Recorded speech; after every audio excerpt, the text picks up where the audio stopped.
If you've not watched the season finale of Peacemaker yet, turn this video off right now. There's a spoiler coming, okay?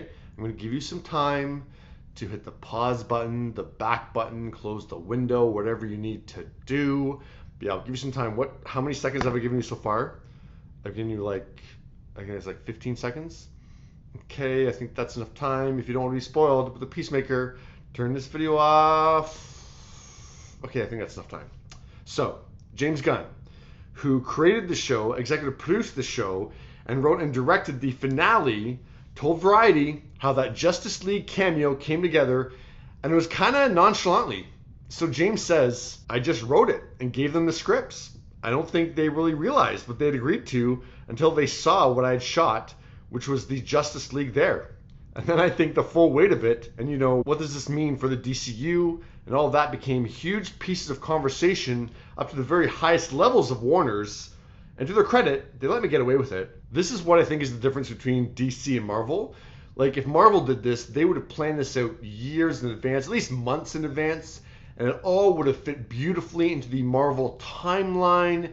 But DC's like, oh, James wrote that? Oh, we agreed to it? Oh, okay, I guess we're doing that then, right? At least from James's perspective, he had the idea before they even started filming Peacemaker. He tells Variety, I think before we ever shot the show, we talked to Jason about it. We were like, listen, Peacemaker says you F fish all the time. And we were a little afraid he would be upset, but he just laughed. He was cool. So he was pretty much on board from the beginning. And then Ezra, I just found out through some common friends, like my movies a lot.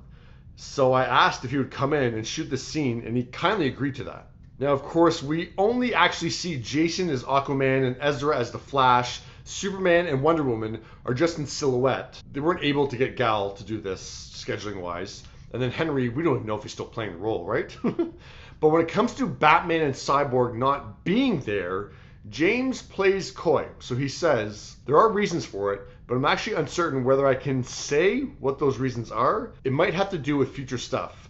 I really thought it was just going to be Jason. And Ezra was more like the extra thing because I found out that he was interested in doing it.